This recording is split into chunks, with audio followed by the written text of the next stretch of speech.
I'm Molly Zimmerman, and I work with Ted Hagelin at the New York Center for Law and Technology at Syracuse University, and I am delighted to have the opportunity to introduce Pat Govang. He is the founder and CEO president and co-founder of E2E Materials from Ithaca, New York. It was founded in 2006. And it produces a petroleum-free biodegradable composite, and they have a very cool website about all the junk or the stuff that's accumulating, and they offer a wonderful alternative to that. Prior to that, Pat was the founder of the Cornell Center for Materials Research, was a director of the Cornell Center for Materials Research, leading a team leveraging more than $80 million in annual materials research funding to develop collaborations with business, small business, and to mentor startups. And he also has more than 20 years of leadership experience in product development, purchasing, quality management for the automotive industry. He's worked with Deloitte Consulting and New York's Alliance for Manufacturing and Technology as a lead consultant. Also experience with Chapter 11 turnarounds. We're really delighted to have you here, Patrick Govang. Thanks. Thanks, Molly. Well, thank you, everybody, for showing up today and letting me tell the story about E2E. I wanted to thank NYSTAR and the New York Center for Science and Technology Law for inviting me here today. And it's an honor to tell you a little bit about E2E. What I thought I would do is share with you a little bit about the company, give you an overview of who we are, a little bit of our history. I'll talk a little bit about the technology behind the company and as it relates back into Cornell University. And then I'll share some thoughts on how we approach what we call eco-innovation with our technology and how we look at that in the short term, and then also how we're looking at changing the way we do business in the long term with a business model that's enabled by our technology. And then finally, I'll share a few thoughts on tech transfer, and then we'll open it up and hopefully have a good dialogue and questions. And I'd be happy to share any of my experiences, both with the university and in the startup environment. And if at any time, if anybody has a question, don't hesitate to stop and ask. I'd be happy to pause and chat about if anything sounds interesting. So as Molly mentioned, we were started in 2006. We're based on 15 years of research at Cornell University by Professor Anil Netravalli. And we started the company based on some inventions that he had and started looking into the markets for the business and started playing around with the business model. At the time, I was with the Center for Materials Research, and we were fostering startup companies, and E2E would have been the 7th startup company that we had the opportunity to work with. And through that process, we won the Uvanni Unitech event in 2006, and then were successful in raising a grants for growth, and the company started to take on some reality. As we turned the corner into 2007, I left my full-time position at Cornell in January. We were fortunate to win the Syracuse 100K business plan competition. We executed our license with Cornell and raised an institutional investment into the company to get us off the ground. And in addition to the institutional investment, it's also worthwhile to note that we were benefited by a NYSTAR grant, a technology transfer grant that we're using to fund postdocs in the research lab at the university. We've also benefited from a NYSERDA grant to assist in our product development activities. And after winning the Syracuse event, we won the Cornell business plan competition in April. And from what I understand, we were a coin toss in the first Golden Horseshoe competition, too. We're still here. This year, we turned the corner in getting our first product out into the marketplace. For our first year in 2007 of activity, we actually were able to secure about $20,000 in sales by the end of the year. And this year we're on track to do quite a bit more than that out of our skateboard operation. And we're also actively developing new products with the technology and working with some leading companies in that area to solve some unique problems in the furniture industry, which I'll talk about. Today we're approximately 10 employees as a company, and just to highlight the regional aspect of us, we have graduates from Ithaca College, three graduates from Cornell University in the company, and one graduate from University of Rochester. So we've really looked to leverage the knowledge base here in the region and the students in the region to be a part of the growth of the company. Sure. Is my coat on fire?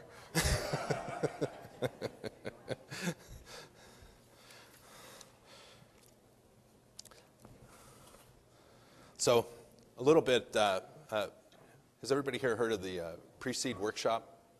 Does that go on, and has everybody participated in those? Mark Wilson, who does that, he has a thing called the football talk. So what is the football? What is it that we are selling? And a little bit about our technology is we have a biocomposite platform where we leverage a green glue that's based on soy protein. We modify the soy protein, and the research that was done at the university it gives us a tool set, essentially, of things that we can add into this our bioresin, and we can create extremely strong resin properties out of that. We can get actually strengths beyond most conventional epoxies with our biodegradable resin. And we marry that with natural fibers. So we take annual renewable fibers, we put them together in various ways, and we can create composite materials that look very much like wood. And so in a sense, our technology gives us an engineered wood solution that is 100% natural, and everything that goes into it grows in 1 year. So if you think about a tree, it takes 25 years to grow. We can grow our stuff in 1 year, and we can cover any properties between corkboards and steel in anything in that range by engineering the platform and the composite platform to do that. The key to the technology development has been the development of our patent portfolio. So the university, the professor had been working on it for 15 years. He filed his first patent, or one of the key patents on which the technology was based, in 2005. We've been working with that patent and then also developing our patent strategy around that. So to kind of come back to the tech transfer process, Scott's here. He was my colleague on the other side of the table when we were negotiating the deal. We started first by sitting down and looking at what was available or what had been done or what was out there, and to understand how unique the technology was. And I conducted a patentability and a freedom to operate study. And then once we understood that, we did have space in the intellectual property arena to develop a patent portfolio that we could then commercialize. We sat down and we negotiated our license. And we pulled that together last year. We now have 2 licenses with Cornell, and the second is on a collaborative invention between E2E and Cornell. And through that strategic exercise we went through very early on, we identified the path or the portfolio that we wanted to build that was going to give us the market protection. And so to date we have 8 additional patents, and we've got about another 12 in the pipeline right now. So a little bit about how we approach eco-innovation. There's a lot of buzz about greening of products. It's creating a lot of interesting dynamics in the marketplace as to everybody's just throwing the name green on virtually anything. We like to refer to ourselves as being green from the ground up. And instead of that, and I'll ask the question, if Apple were to introduce a fully green iPod Classic, how many people would buy it? You guys aren't iPod listeners here. I give this at schools, hands go up. But if you think about it, the technology is likely there that. Thank you. If you think about it, the technology is there to make a very green iPod. But if it would likely cost twice as much as the conventional iPod Classic. And more folks are more interested in buying the next new generation of iPod that includes new features, and then you can also make it green, so people are willing to pay more for the perceived value of the green as well as the functionality or the improved functionality over the product. So we have opportunities. People contact us a lot and say, we want to make a green version of X. And if we can't identify where we can add value beyond just making it green, it's really not the best fit for us. We really look to capture the value equation in doing that. And, the first product that we looked at doing this with was skateboards. And just to tell the story, we did not start out by saying we wanted to put this technology in skateboards. It just so happened that Jason Salfi, who is a Cornell grad, approached us the second day after we thought about starting a company and said, I think this technology would work in my skateboards. And so we started, we thought it was a neat project. We wrote our grant for growth around that effort. And let's see, we piloted the first skateboard with the technology in March of 2007. That was covered by the Discovery Channel. It was a little nerve-wracking to go out to California and try something that we had no idea if it was going to work and have the TV cameras there on us. And, but luckily it did work, and we were able to continually refine the design of the skateboard, and we froze the design in August and introduced our first models of skateboards in September of 2007. And what we did was leverage Comet's position in the marketplace as building bulletproof skateboards. Most skateboards today are made out of Canadian maple. There's 7 layers of that. They're bound together and molded into the shape that gives it that skateboard shape. Comet's practice was to add carbon fiber and fiberglass and epoxy on top of that skateboard to make it very strong and very high performing.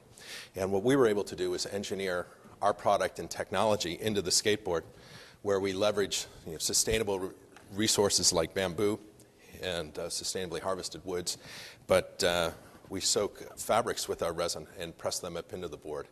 And we were able to actually get 110% of the strength of the fiberglass epoxy alternative. So these are stronger, and skateboarding, from what I understand, is all about touch and feel and flex and pop. And Jason, who knows those how to get those traits out of a board. And so the guys that race on these things just absolutely love them. I'll pass this around. You guys want to? So in building that relationship with Comet, one, they had a previous reputation in the market for being the first folks to move to sustainably harvested woods, the first folks to move to water-based adhesives, and to be very passionate about the sustainability aspects of the skateboard market. Through that, building that relationship with Comet, we were able to get very creative in how we could bring the technology to the market. We ended up actually making Comet a subsidiary of E2E Materials and relocating them from California back about a year ago to Ithaca, New York, and setting up the manufacturing facility in Ithaca. To date, we've made about 8,000 skateboards out of that operation. The other problem that we're focused on solving, yes? 10. Yeah, oh, thank you very much. We have relationships with youth groups in town. And so through the summer, we had high school students that were doing internships making skateboards. We're a magnet for kids that just show up and want to work for us for free. They'll work for a skateboard. So we've been able to leverage that to our benefit. So we started with the skateboard, yes?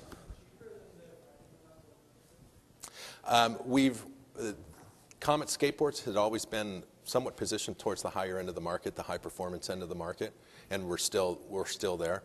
And we're able to do it at the same price as the previous technology.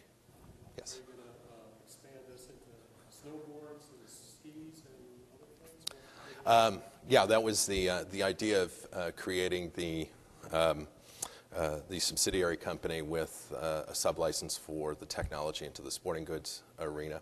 And Jason, who runs that organization, is very well networked in those communities, and we're looking to develop the technology into other applications. The key thing that we look for, as I was mentioning in innovating the product, is looking for a problem in the marketplace that we can solve. And the problem that we arrived on was that of particle board. Just to talk a little bit about particle board, it's an $8 billion industry. So it's a number that gets the venture capitalists very interested in what we're doing. And it is plagued right now by the fact that there are formaldehydes in the resins that are used in those products. So in 2004, formaldehyde was identified as a carcinogen and has been gaining momentum since then. California just recently passed, or last year, California passed legislation phasing the use of formaldehyde out of the production of wood products like particle board. And most of the folks in that industry are looking at different resin systems right now, which will increase the cost. But nobody has a really good solution to what to the market. So we saw that problem, one that folks that are using particle board today are out looking for alternative solutions because they know they need to move away from the formaldehydes that are in those products. And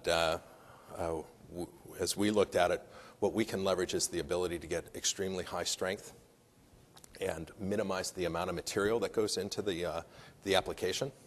And so by doing that, we're able to be price competitive at scale with particle board. Not only do we not have any of the formaldehydes, our product has no petrochemicals. It's fully biodegradable at the end of its life. It's stronger, better, lighter, and performs more. This is a desktop that we've produced that weighs about 1/3 of its particle board countertop. So what's in here is 2 skins of E2E material, top and bottom, and then we use a recycled paper honeycomb core in between those skins to get the thickness profile to do that. So this particular desk, as compared to a piece of particle board, is about 2 times stronger. You can jump up and down on it quite a bit. It'll hold a screw 3 times better. If you've ever put together a piece of IKEA furniture, you know that the screw retention in particle board is not an excellent trait. So we're able to identify and capture value not only through the weight savings of the product, but we're also able to do that by reducing the amount of hardware necessary to put the furniture together. The other attributes, in addition to being a superior product to particle board, or I'll say in addition to being green and being a superior product to particle board, we can be very cost effective at scale. So this is an $8 billion industry right now. There's 28 particle board facilities in the country.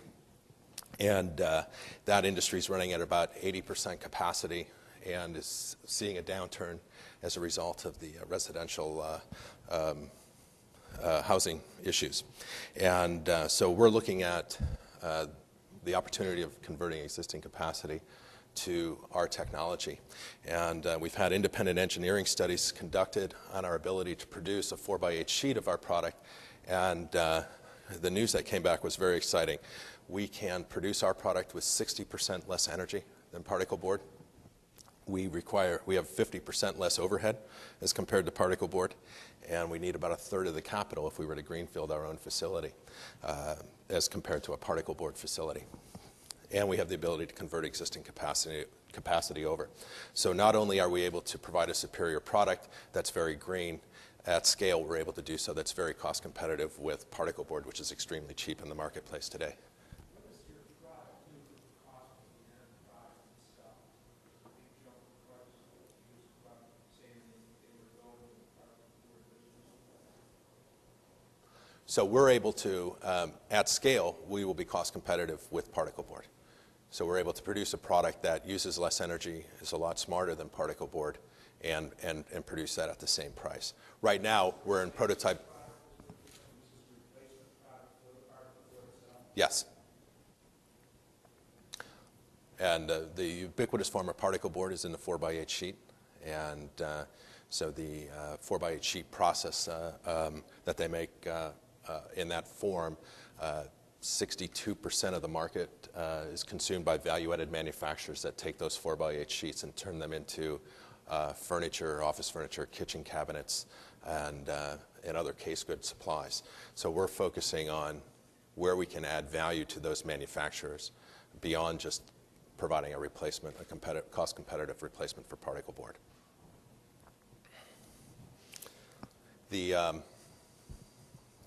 So we're planning to introduce our work surface product in June of this coming year. We'll have initial sales of that. We were in final tests of this product right now, and we should also have some other applications in March this year where we're having sales with this technology. From the long term, our company is looking at some big trends and saying, okay, we know that we can be competitive with an inexpensive product like particle board. We know that we can, and we've got the best green story going. And we looked at how particle board's made today and how furniture's made today, and how we could rethink a business model that leverages the capabilities of the technology, and we call that regionally integrated manufacturing. The ability to regionally integrate our supply chains makes a lot of sense to us, and I'll give kind of three components. One, manufacturing. We all know what's going on in the U.S. and particularly in upstate New York with the exodus of manufacturing. I was personally part of that in my career in the automotive industry and moving manufacturing plants from Pennsylvania down to the southern states, and then seeing those plants go to Mexico and beyond, and including setting up manufacturing operations in India. And I've seen that evacuation, and I think there's an opportunity to bring a lot of that manufacturing back. So we think a lot about how we can be a manufacturer of goods. We think that's important to not only E2E, but our general society. And secondly, we recognize that we're a nation of consumers. Walmart, if we take a look at the consumer model, Walmart sells about $384 billion worth of products every year. Does anybody have any idea how much of those products are still in use 6 months after they're sold? Any guesses? 20%? 1%. 1%. So part of Walmart's story has been we're making goods cheaper and less expensive for Americans, and we're bringing added value to folks by making products cheaper. But their process of making products cheaper, they make them less durable with less quality. And a great example of that is a lawnmower. You can go in Walmart in the spring and buy a lawnmower for around $69 that will run for that summer. And you put it in your garage and you bring it out in the next spring. It's likely not going to start. But it will likely cost you more to take it to a repairman to get it to go than it will just to go out and buy a new lawnmower. And that dynamic is repeated across every one of Walmart's products, whether it be a hose nozzle. You can buy a $4 hose nozzle at True Value that's going to last for X amount of years. You can buy one for $1.97 at Walmart that probably isn't going to last as long. So you're by taking those prices out and bringing those prices down, we're seeing a dynamic there in an opportunity to make products that biodegrade at the end of their life. So, let me gather my thoughts here. If we look at, and I'll just kind of take a look at Walmart as being kind of a global world-class manufacturer. I don't think anybody can argue that they can get something made virtually anywhere in the world, bring it into central New York, and do that in the most effective, cost-effective way. We looked at a desk that is made by Walmart that retails for about $110. It's made of about 55 pounds of particle board. The desk itself is made in China. We mapped out all of the feedstocks into that desk, the petrochemicals coming out of the Middle East, going into China, going through several facilities before they're refined into the urea formaldehyde resin that bonds the particle board together. The wood chips that actually go into that product are shipped in empty shipping containers from the Northwest back into China, where they process the wood and make the particle board. And then they package up the desk, and that gets shipped back into the U.S. and then carted across the country to central New York, where it ends up on a shelf in our local Walmart. That desk has about 20,000 miles on it by the time it reaches or all the components of that desk combined have about 20,000 miles on it by the time it reaches central New York. If you think about the cost of petroleum and the ability to be able to move products around the world as freely as we have enjoyed for the last several years, you know that that's probably not going to be a sustainable way to do business in the future. If we apply E2E's model to that desk, well, first let's take a look at that $110 desk. Walmart pays about 4% in tax, 3% in, they make about 3% profit on their sales. They're that $110 of that, they have about 17% that's their SG&A, and then their cost of goods sold is about $86. If we look at that desk that Walmart's buying for $86 and bringing in to the country, we can reduce the weight of that product. So rather than 55 pounds, we can take it down to about 17. And we can make that in central New York for about half of what the cost of goods sold is for Walmart today. And we can produce the substrate that goes into that for about half. It leaves about the other half for somebody to laminate it, put it into the box, and put the hardware together, put the desk together, and put it on Walmart's shelf. And we think that's feasible. And when we look at our model, we can not only provide something feasible, we would do that with a regionally sourced product. So our feedstocks are soy protein, which is the byproduct of a biodiesel facility. In central New York here, we have 2 biodiesel facilities underway. One is in Cortland, the other in Montezuma. And so we're looking at those byproducts out of that facility. It's primarily protein. We modify that and turn that into our resin. The other feedstock we use are natural fibers, annually renewable fibers.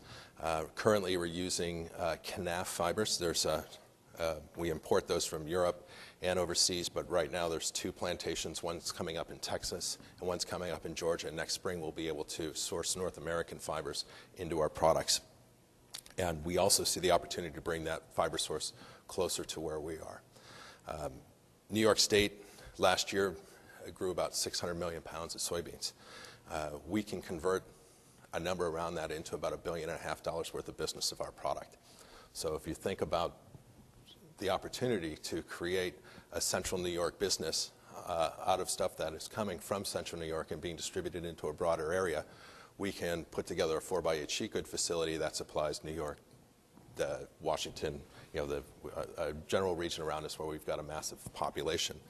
And as I said, the proteins, the byproduct, the fibers themselves, if we were to enable all of the soy protein grown in New York State, we would empower about 330,000 acres of fibers to be grown in that. And if I think the numbers, there's about 1 million acres of marginal farmland in New York State today, we can empower that to create a value-added product and go into our value-added products. And when we look at the economic impact of that $110 sales in Walmart, the economic development folks look at the multiples of dollars in a community and how much that resonates in the community. So a retail sale has about a 1.7x return to the community. And most of the economic development folks will tell you that Walmart generally doesn't return 1.7x in their sales. They're very good at minimizing that, but we'll be generous and we'll say that's 1.7x. And so that $110 desk is about $170-some impact, $187 impact into the community, economic impact. When we look at our model, where we're taking agricultural products, and that agricultural component has a 7x economic impact. Manufacturing the product with us, we've got a 3x impact with the manufactured product, and then factoring in the 1.7x for the retail sale of that product, we up the economic impact of our product in this region 4 times over that sale of Walmart. So one, we can be price competitive at scale with the folks, with what the world's best are doing and having things made by making it right here in New York State. 2, we can provide a greater impact back into New York State, and we see this as being a way to bring manufacturing and anchoring it here in central New York and making products. So our philosophy as a manufacturer is not one of being a product expert, a particle board expert, because the products that our technology can go into are broad, but being more experts on understanding the soy protein sources in the region and the fibers and making whatever we can out of the regional feedstocks. And it's just a philosophical change for manufacturing, and it's how we're looking at building the business long term, and we think that that could be a pretty exciting paradigm for us. That was my spiel on long-term innovation and how we're thinking long-term of how we can enable a new business model and be competitive by doing that here in Central New York. But last, I just wanted to share a few thoughts on the tech transfer process. I've been a beneficiary of NYSTAR's excellent work ever since I moved to New York in 2001.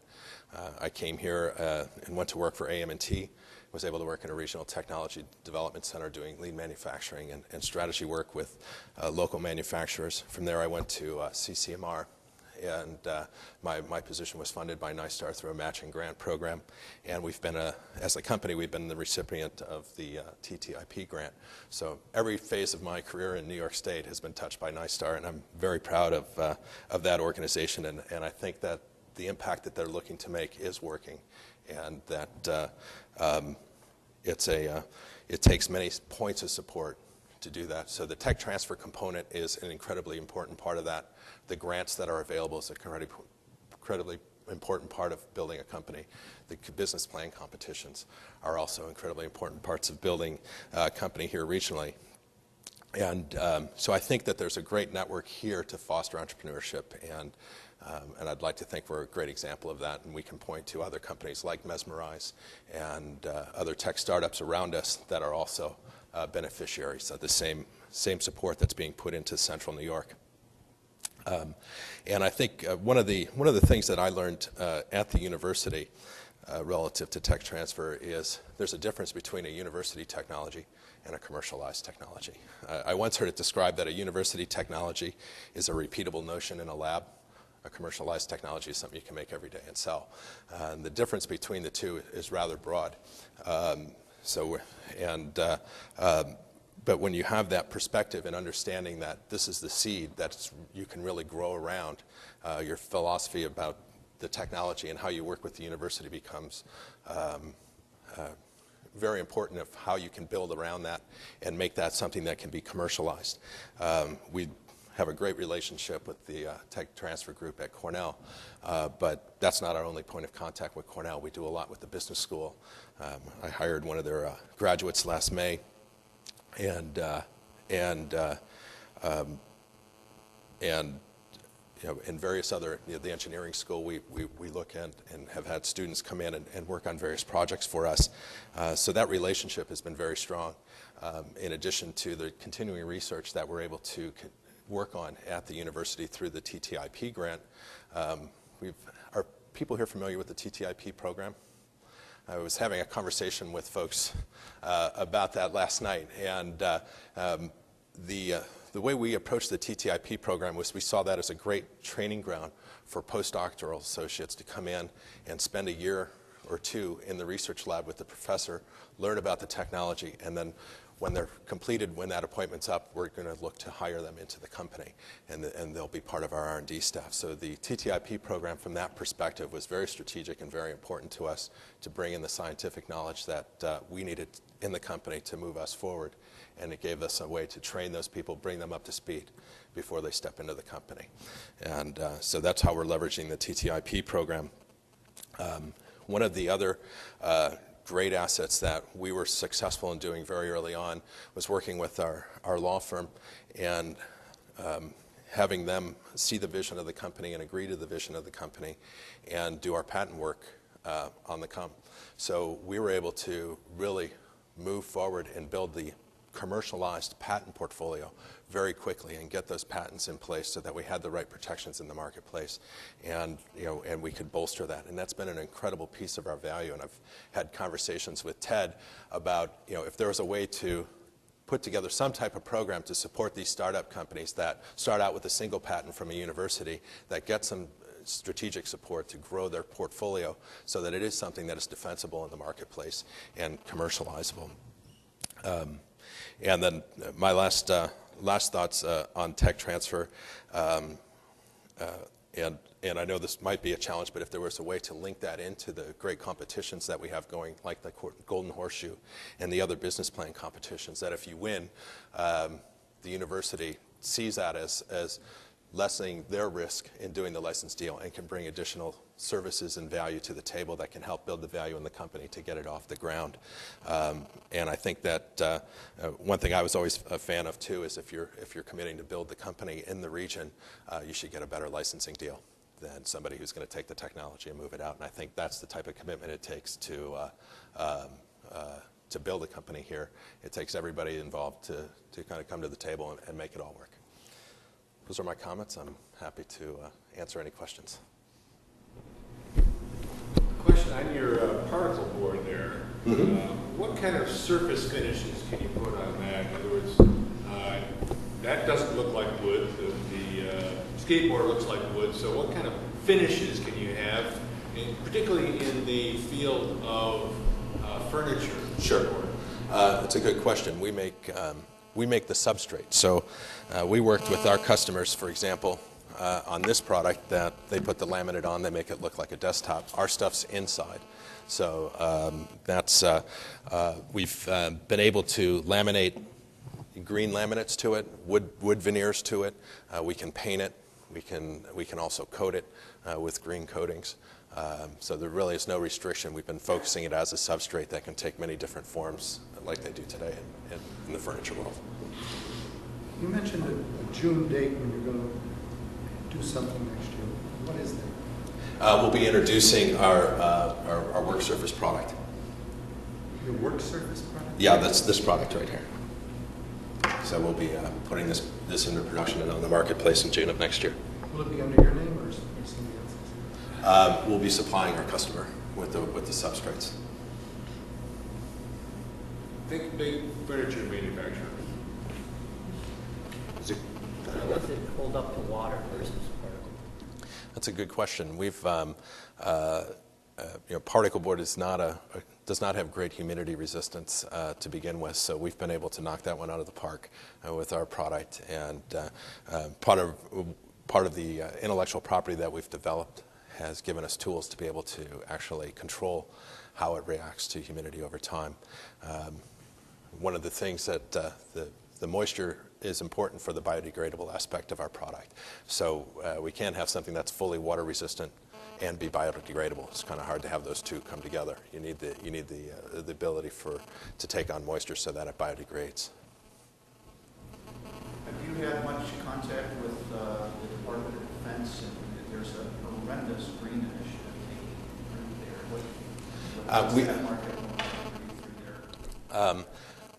We're certainly looking a lot closer at the government opportunities right now. I think any startup right now is stepping back that was counting on growth capital to build their company. The uncertainty of the markets right now has everybody stepping back and thinking about where this could potentially go and how they can best build their business at a time when the capital that was there 2 months ago in many cases is not there. Recession-proof in some regards, right? They can mandate something. Certainly. And their suppliers have to go hunting. And here you are. Right? Yeah, we are part of a USDA program where we are listed in several government catalogs as our technology and the products, and we do get inquiries via that channel.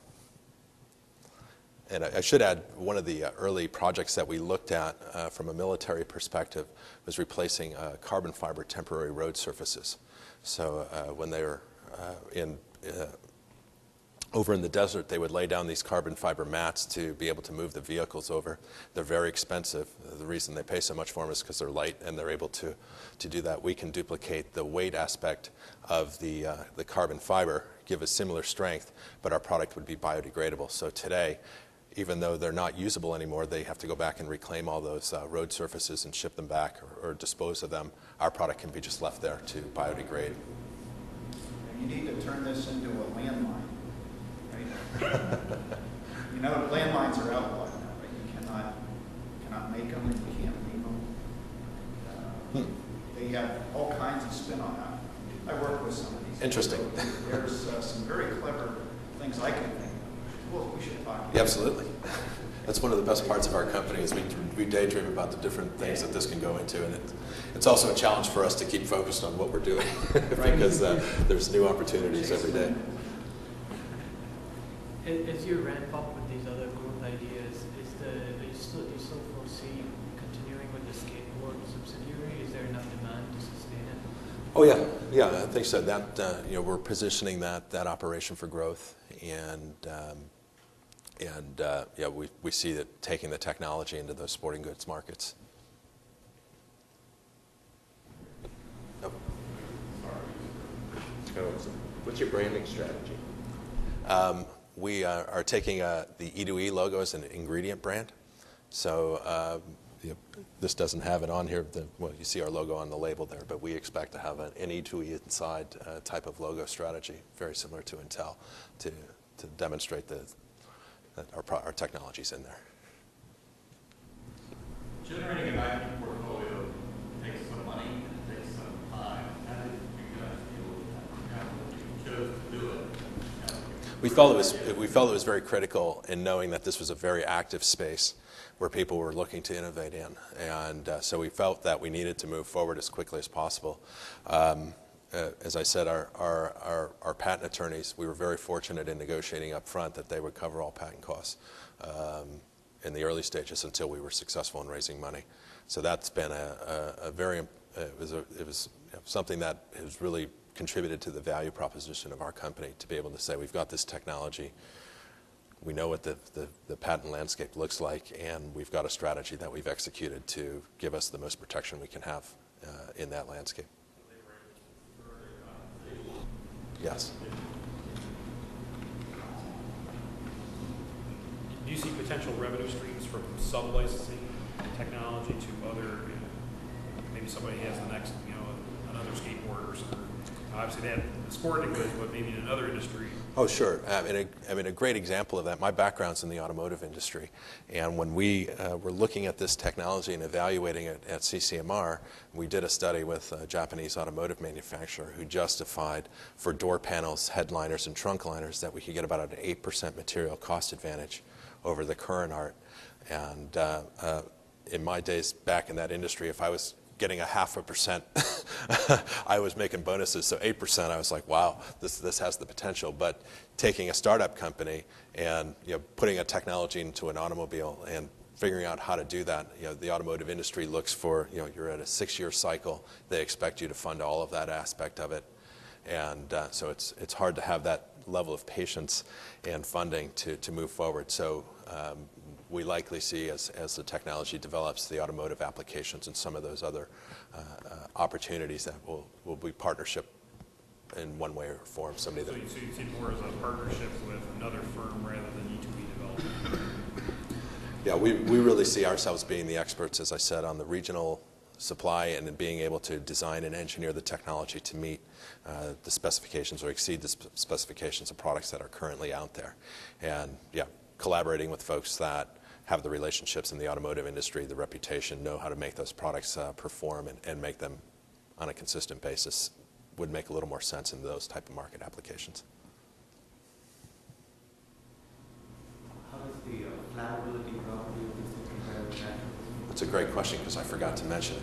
One of the dynamics of having our product be protein-based or our resin be protein-based, we coat our fibers. We've been able to achieve the highest flammability resistance standards so far. Our stuff just doesn't burn. It's like burning a piece of dog food. It doesn't work that way. So we've been reaping that benefit because we can get flame retardancy without any of the toxic chemicals that companies generally put in to make things flame resistant.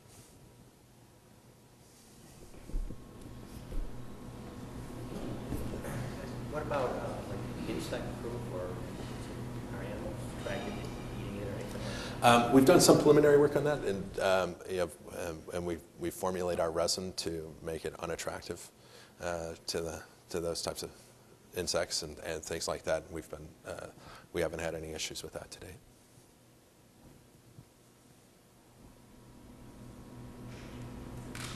What's the relationship between the company and the original professor? That's a good question. He's a very valuable member of our team.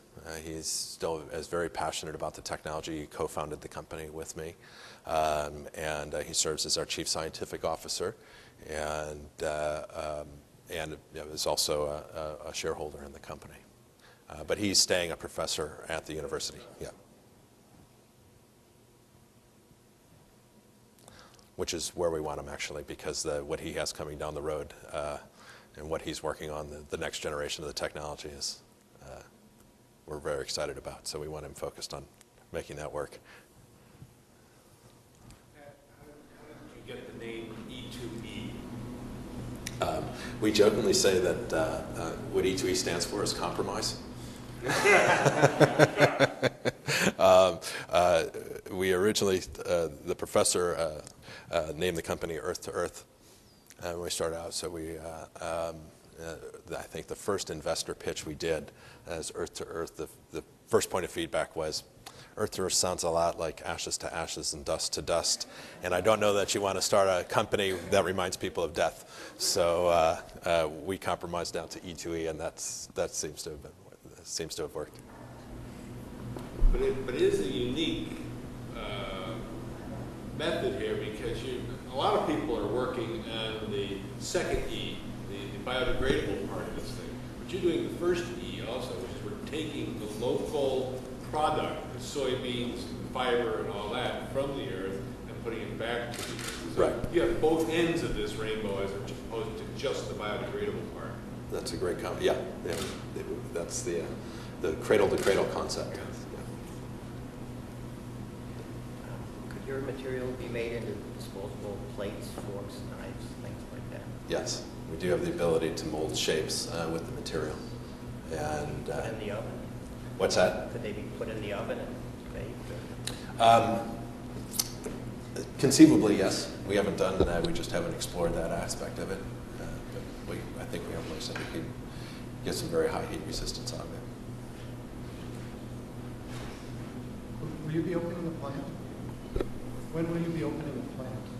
Well, we have our facility in New York right now. So we have our Cherry Street facility down in Ithaca, where we do, it's basically we have a flexible prototyping center there, and then the skateboard operation is also located there. Will you employ more people in June when you? Yes. Have you made any mistakes along the way that you can share with us? Not that I want to share.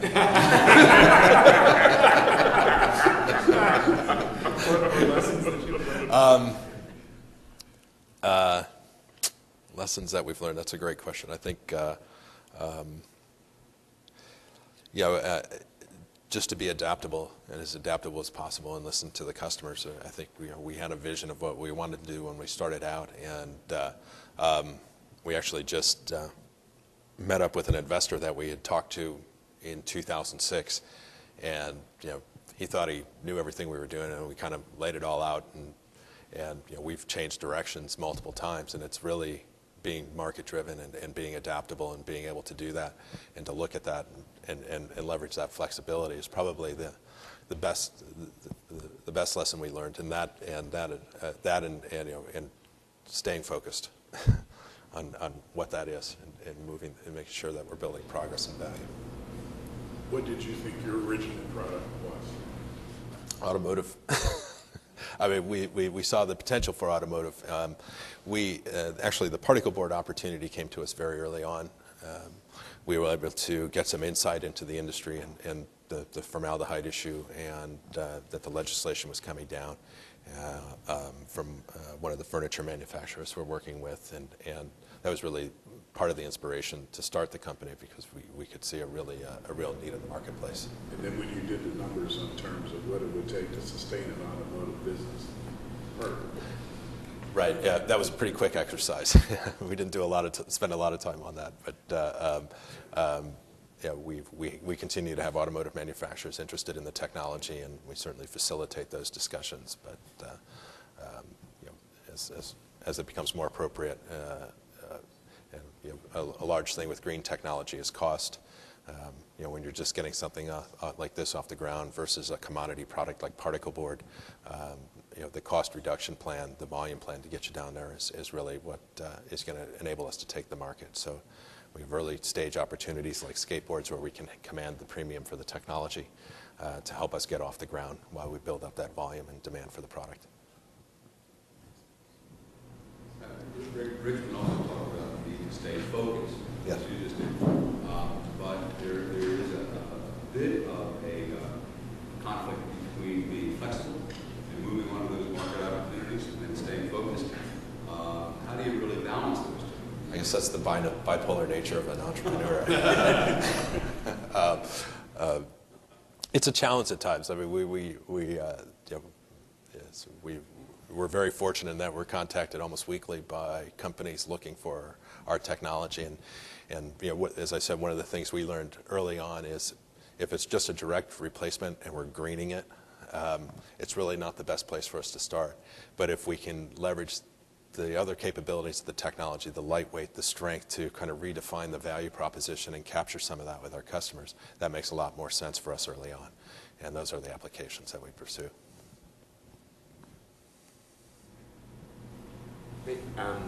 Maybe you could talk a little bit about the personal risk. I mean, because I think it sounds like this smooth transition, from one thing to the next. And you started at Cornell working on this, and then eventually left Cornell, and it was a significant amount of time before the first round of funding came in. So you might talk a little bit about that. My wife could probably better answer that question, but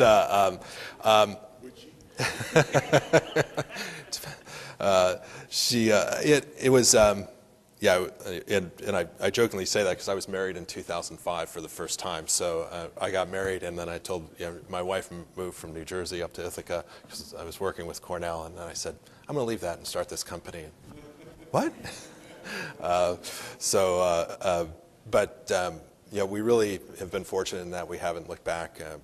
I was able to take, some founders funding and put that in to get us off the ground and to get things started. But really, the recognition, the grants, and everything that we've gotten through the business planning competitions, has made that a little smoother in the sense that that we are going to make it. So. Could you talk about a little bit about the path of funding, the different funding sources that you used in the early days? Sure.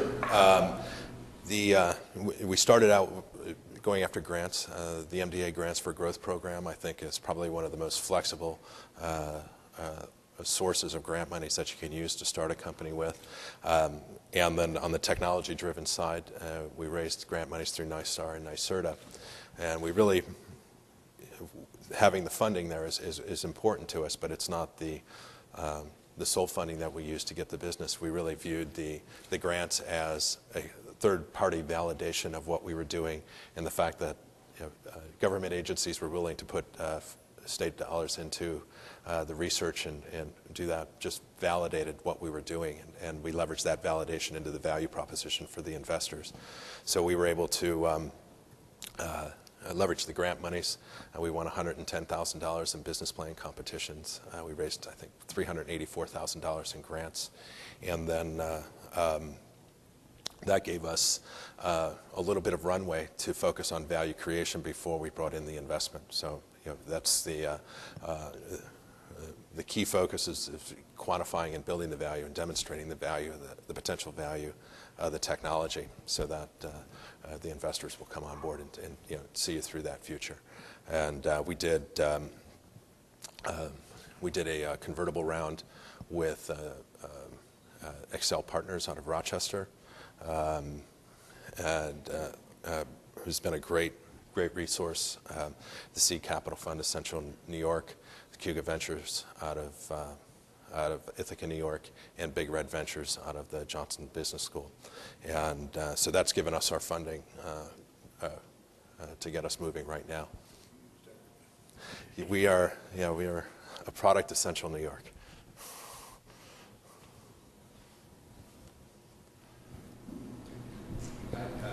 You called me a couple months ago with an idea, and it was a great idea, and I tried to float it with NYSTAR.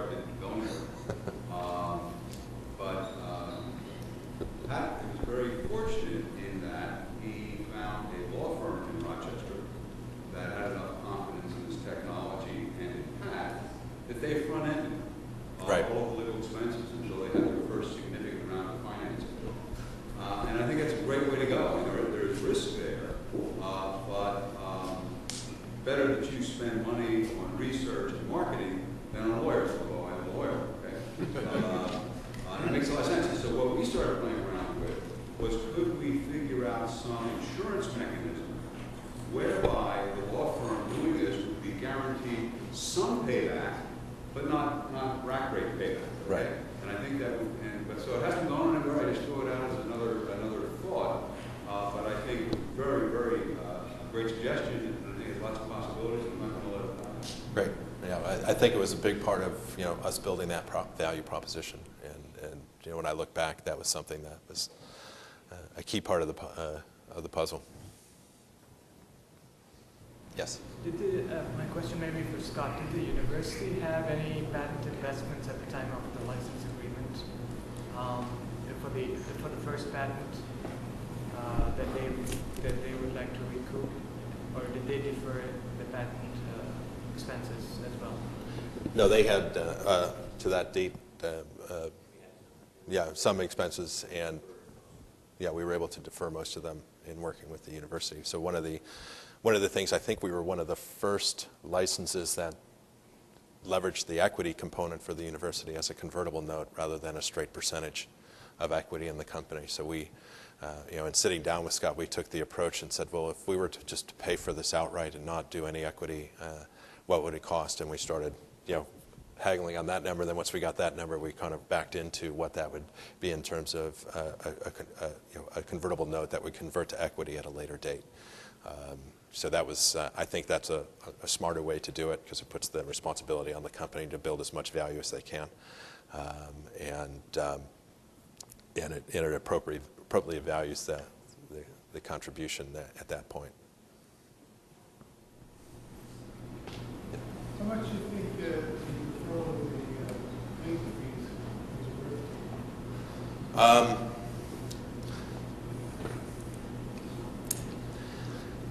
Say low six figures. It's about $15,000 per patent in the United States. Right. He had 8 patents, 12 more or something on pending. Yeah. But the real value of that is that I work with a lot of startups.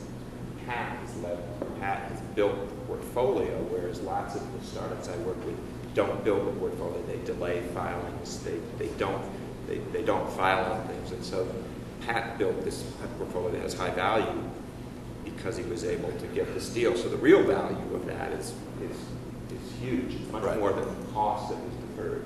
Right. Yeah. Future earnings. So Future earnings and the fact and the valuation of the company is much higher than it would be with the single Cornell patent.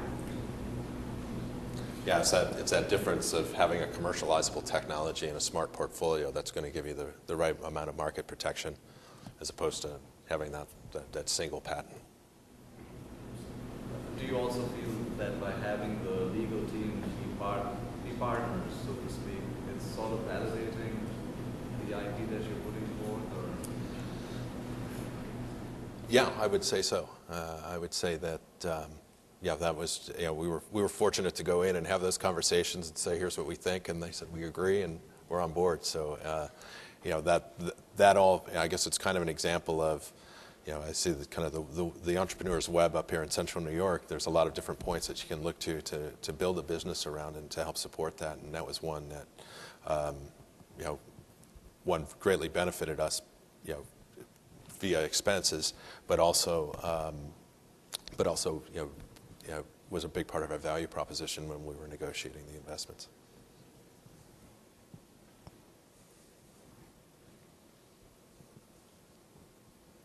Is that it? Thank you. Thank you.